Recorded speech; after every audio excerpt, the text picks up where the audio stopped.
book really showed paths to take when there's a fork in the road. What way should you go? And there's positive ways to overcome your emotions and your problems, and there's negative ways. And at first, my negative ways were to shut out all of life and just sit in my room by myself and cry. And I realized that I need to be more outgoing and get involved with things other than just in my dorm room.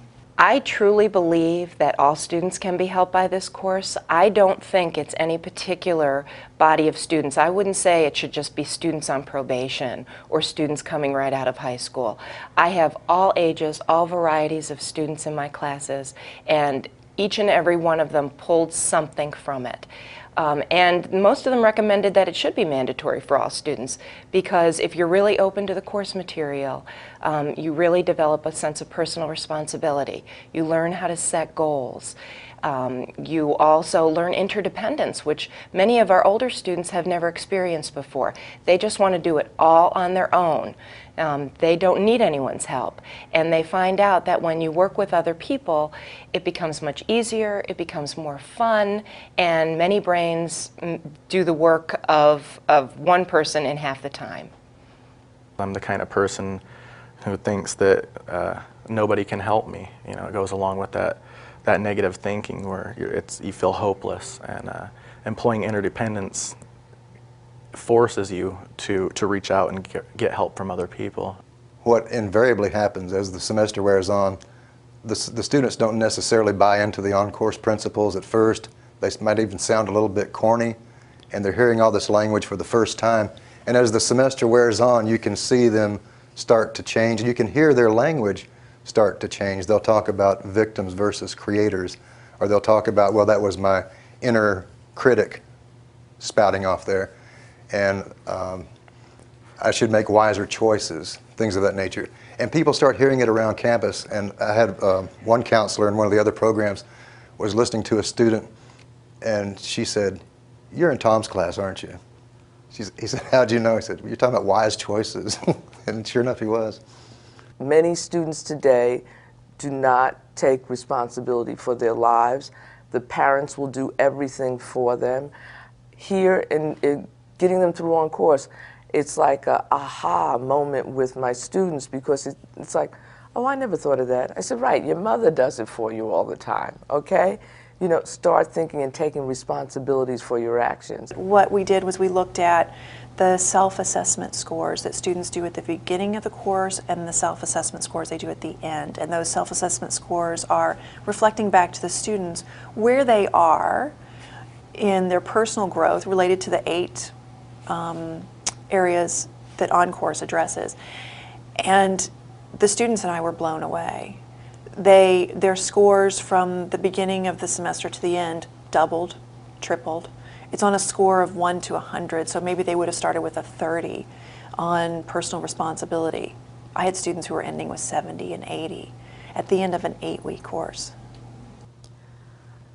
The OnCourse class was just a wonderful experience because it gave me the opportunity to grow in every way. I was able to figure out who I really was, and not only my partner at the time, but everyone around me expected me to be or wanted me to be. I realized that I got to make the decisions, and that opens up a whole world for you when you realize that.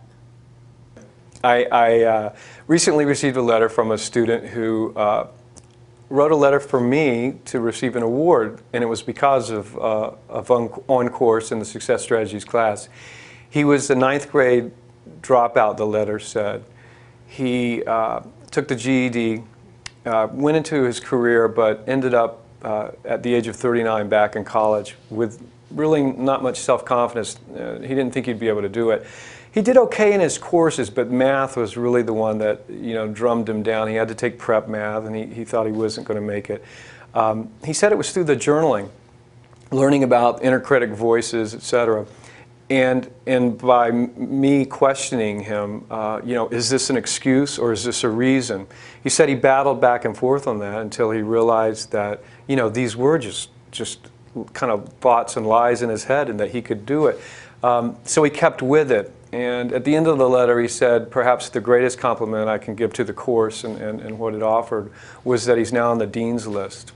So the issue then is, how do you help students make wiser choices? And that leads to an even deeper question, which is, what are the qualities, the inner qualities that people have who make wise choices?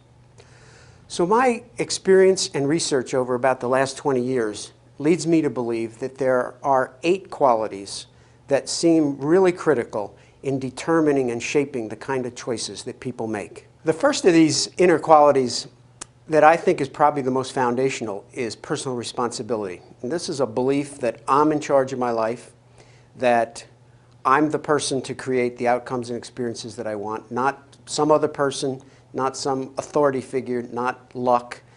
I'm not a pawn in the chess game of life. I am the person playing the game.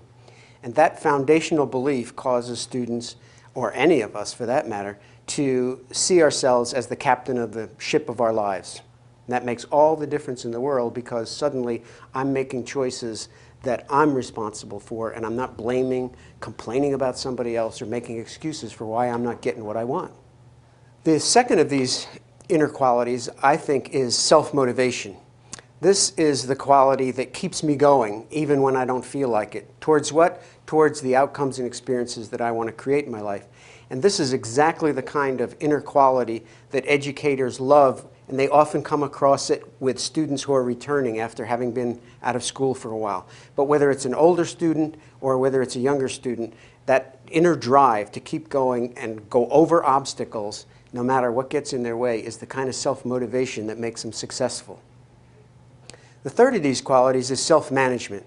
That's simply the ability to get done what needs to get done. Sometimes it takes tools. Sometimes it takes a calendar, a next actions list, a tracking form, a 32-day commitment. Human beings have created all kinds of forms, techniques, methods to get organized. And if students aren't getting the results they want, then they can try some of these techniques. But the key is, how do I get done what needs to get done? The fourth of these qualities is interdependence. And that's the quality that allows somebody to build mutually supportive relationships. I help you, you help me. It's interesting, in today's culture, at least Western culture, that seems to be a real challenge. People feel very independent and proud of it. And the idea of reaching out, as would happen on a campus, to get help at a tutoring center, to seek out help from a professor, to start a study group. This is something that many students will avoid at their detriment. And so to build mutually supportive relationships and to become interdependent is a very powerful skill for a student to have. The next of these qualities is self-awareness. Self-awareness has a couple of components to me. The first is the ability to recognize that I'm off course. Might seem obvious, hey, what I'm doing isn't working, but so many people, especially students, they'll keep doing what isn't working. It's a habit. They're used to it, they keep doing it. The second part of it is, once I recognize that what I'm doing isn't working, I've got to come up with a plan B. What could I do that's different? If I do something different, I've got a chance to get the outcomes that I want. So self-awareness is critical to change and therefore to success. The next quality is lifelong learning. And this is a lot more than just reading books, taking classes. This is about seeing every event that happens as a potential life lesson. It's kind of seeing that you've been enrolled in the University of Life and everything is a course. There are tests happening all the time. You can't escape them, but you can always learn the lesson. And a good example of that would be the student who can fail a course and use that failure not to bring them down, but use it as a lesson in life so that they never make that mistake again. The next of these inner qualities is emotional intelligence. This is the ability for a student to experience the natural human emotions that anyone's going to have: fear, joy, depression, sadness, and go through those emotions but not allow those emotions to yank them off course. So a student who's got emotional intelligence is going to be able to keep going towards their goals and dreams. And they're not going to get upset by the fear of a test, the anger at a teacher, anything of that nature. They're going to just keep on going towards their goals. And the last of these qualities is self-confidence, the belief in oneself, the rock-solid confidence that a student can, in fact, achieve his or her dreams. These have to be realistic goals and dreams, of course, but a student who has that confidence is able to keep going even when the road gets rough. When students develop these 8 qualities, what happens is they start making different choices. As they start making different choices, they start creating different outcomes and experiences, much more positive. The result for them is deeper learning, more success academically, and for colleges, it means greater retention.